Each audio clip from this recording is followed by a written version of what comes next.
Hey guys, it's me, Melanie. I've been kind of not inconsistent because I've still been posting, but I've been kind of late to posting these past couple weeks, and honestly, I just haven't really filmed much. However, I needed to be in that funk. I feel like I learned a lot during that funk. Now that it's November, I definitely feel myself exiting that funk, and today I really woke up in a good mood. It's raining outside and I just feel good today. I did some shadow work. I got a new book. Shadow work is so important when it comes to healing. And so I got this shadow work book, and yesterday was my first day, but so far I love it. I'm gonna link it below. I got it on Amazon, and it really asks super personal questions that really get you thinking. And that's what shadow work does. It kind of helps you pinpoint what needs to be healed and what you need to let go of and what you need to move forward from. Really gets into all different aspects. There's stuff about your relationship, there's stuff about family. I'm gonna read just a random prompt, whatever is drawn to me. My close friends and family can support me better by. The one next to it, I'm ashamed of myself because what's my purpose? It's not my job to fix anyone. How can I lead by example? However, I'm gonna talk about healing. Healing is not easy, but healing is such a unique journey for everybody that it's so necessary because it benefits every aspect of your life. And that's why things like shadow work is very important, because it really highlights things that maybe you don't know that you need to heal from. Most people don't understand what healing really does and what it really is. And it's so beautiful, bro. I just want to sit down and talk. Like, I'm kind of just all over the place. But today I really want to talk about my journey on healing and what I have learned. I watched this video on TikTok and I kind of posted it on my story, and I talked about it a little bit on my other account. It's such an important message to share, and I'll play it. Having a desire for someone is so much more powerful than needing someone. I thought I needed my husband to be my healer, counselor, my motivator, my knight in shining armor. But that really just resulted in him being my scapegoat, my enabler, and my punching bag. When I got better, we got better. Your man is your protector, your lover, your confidant, and your best friend, not your therapist. Fix you, sis, and let him be the icing on the cake. A lot of us, when we get into relationships, we think that that person is supposed to be our happiness, and that person is supposed to fulfill stuff that maybe we can't fulfill for ourselves. And then we find ourselves fulfilled, not realizing that the person that you're with is not supposed to be your therapist or your hero. You are supposed to do all of the healing and all of the work on yourself alone. So that way, when you do get into a relationship, y'all coexist together instead of expecting each other to find a solution to whatever you're going through. It's selfish, and it creates an emotional toll on your significant other. And that is something that I had to learn because I'm still very young. I'm 21. I say that I'm old, but I'm also very young. So I can't really blame myself for not knowing these things. Back when I was 18, 17, 20 even, I've had to heal a lot, and for the longest I am a very emotional person. I kind of exposing myself right now, but I really did not know how to control my emotions. I was very reactive, and I was looking for stability because I didn't feel like I have stability, and I didn't really see much stability growing up. So I was seeking stability, and my boyfriend, he is a Capricorn. He's grounding energy. He has a Virgo in his chart as well. I think he's a Virgo rising. He's a Capricorn sun, and I forgot his moon's in Pisces. So he's a very grounding individual. It's definitely my rock, and I don't really have many earth signs in my chart, so I gotta really practice grounding because it doesn't really come naturally to me. Well, it didn't. Now I feel like it's much more natural, but definitely I still have to catch myself, like, okay, you need to be grounded, relax. I really felt like I was kind of dependent. I was codependent on him being my stability, and that caused a lot of conflicts within myself and in the relationship. And I soon realized that, okay, this is not working out because I can't be stable by myself. Like, I need to learn to be my own peace and my own hero. I can't be expecting solutions from somebody else, whether that's a friend, a boyfriend, a girlfriend, a parental figure. Like, those people cannot, nobody can be your peace and nobody can be your hero. You have to do that for yourself in order for you to level up and to be the best version of yourself that you are meant to be. I went to a Bible study couple of days ago, like a week ago or so, and it was really refreshing. I actually recommend going to Bible studies or like spiritual studies. We talked about so many things, and I really left with a huge reflection of myself and how my life was going and how I was looking at it. And it really started getting me thinking about my religion again. I consider myself spiritual, but I also do believe in God. And I now have found myself being much more open to talking to him and communicating with him and trusting in him and really having that faith that I feel like in the past I really didn't have. When I was younger and I was going through it, I really questioned the existence of God, and I really questioned what he was here for, who he really was. Was he even real? Was he even like actually communicating with me? Like, is he actually even doing anything for me? Because it didn't feel like it at the time, and I just felt like I was spiraling downwards, and I had no guidance and no faith in anything to help me get through, to get out of the funks that I was in.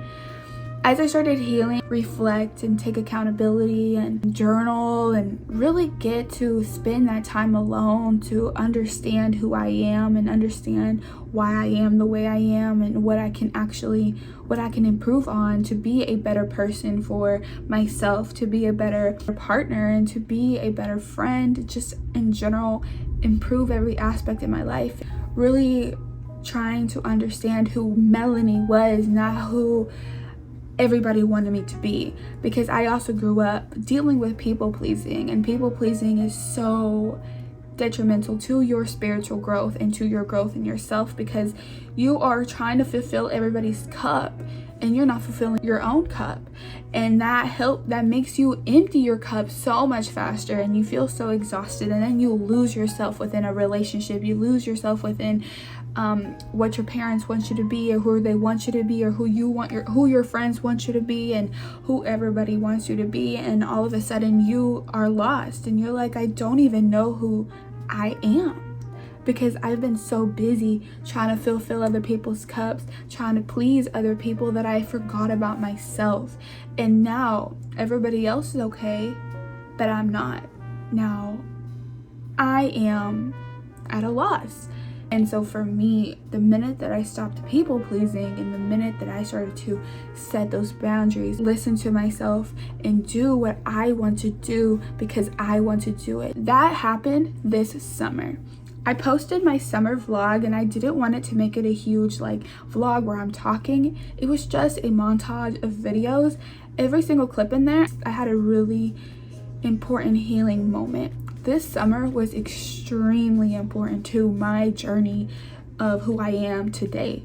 I really faced a lot of things that I necessarily didn't think I was ready to face when it came to really unraveling who I am and why I am the way I am. The most important thing that I learned this summer is I learned to put myself first. I am my own priority.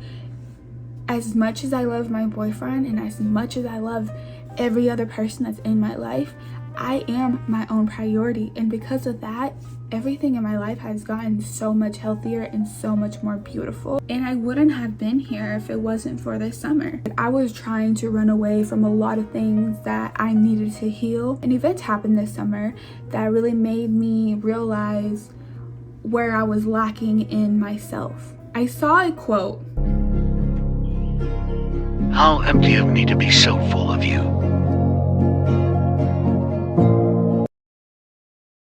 Like, it really is. Like, how am I not going to give myself like the best love that I know I deserve? How am I not going to give myself the love that I'm giving to others to myself? If I don't love myself, nobody's going to love me the way that I want to be loved, because the best love that you can give is to yourself. Having a partner is beautiful, but that partner will never give you the love that you need, because the love that you need is the love that you're going to give yourself, because you are yourself forever. Your partner can leave, and that's something that I had to learn, is that you literally have to be okay with your partner not being your partner. I'm not saying to look at things in a negative light. You need to be your biggest lover, and you need to learn to love yourself unconditionally and to accept yourself for who you are and for your imperfections. Because if you don't do that, you are going to try to fulfill yourself and fulfill the void with other people, and you're going to find yourself losing much more.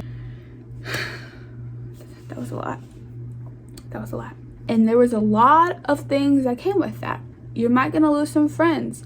You might even lose your relationship. You have to be okay with losing things that are not gonna serve you. Because when you level up, things that are not serving you will come up, and you will have to end those things in order for you to move forward. And you can try to run away from it. It's still gonna be there. No matter what, you can run away from your problems as much as you want, but they're gonna catch up to you. And if your relationship is no longer serving you because you're healing and you looking at this man or this woman like, damn, you're fucking me up. Like, you're fucking up my healing process, and you're fucking up my journey with myself. You're not aiding in it. You're not an addition to it. You're dreading it. And that's when you got to make that decision to, okay, I have to be okay to leave this person, to leave this relationship in order for me to grow. And you're going to end up not being the best version of yourself, and you're going to lose yourself. You're going to lose yourself because you thrive when you are yourself. When you're not yourself is when you find yourself in these relationships that are toxic, in these situationships, in situations where you had to settle. And we don't need to settle. What are we settling for? Like, you do know that this is our only life that we're gonna get. And if this is the only life that we're gonna have, why are you not gonna take the jumps that you need to take in order for you to be happier? I can't leave him. If I leave him, nobody's gonna love me the way that he did. You need to do some self-discovering, some soul searching. You are learning on this journey. And so when you choose to not learn anymore is when things start falling downwards.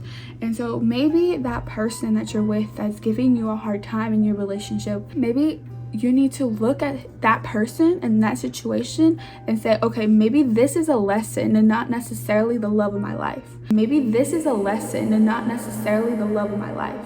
Because if he was the love of my life, I wouldn't be in this situation. Your time will come, and it's scary because us humans, we don't like the unknown, and we don't like letting go of things that we're so used to. But when you really start working on yourself and healing yourself and putting yourself first, all these things will come to you so naturally, and you will make these decisions like this because you are now refocusing that energy on you instead of outside sources. Now you are looking at yourself and you're saying, I'm gonna do what's best for me. So therefore, they need to bounce. It needs to go. I'm gonna cut it off. I'm gonna cut it out. And so I recommend getting a journal. Grab a journal and start journaling everything that you feel. I don't journal in it every day. I don't make it a task. Whenever I feel like journaling, you will know when you feel like journaling. Just open up your journal and just write whatever you're feeling. Nobody's gonna see it. It's your journal, your baby. Nobody's ever gonna read it. It's yours. Say whatever you want to say. Admit what you need to admit. Be honest with yourself. So that's what I had to talk about today, and I feel so good. I want every single one of y'all to start your journey. And if you are on the journey of self-love, I want you to go even further in it, because it's such a beautiful journey that I'm still on. And it's a long journey, and sometimes it's challenging, but at the end of the day, it's so rewarding and so beautiful. And that's all I have to say. So I hope you're having a good day. I will see y'all in my next video. Bye.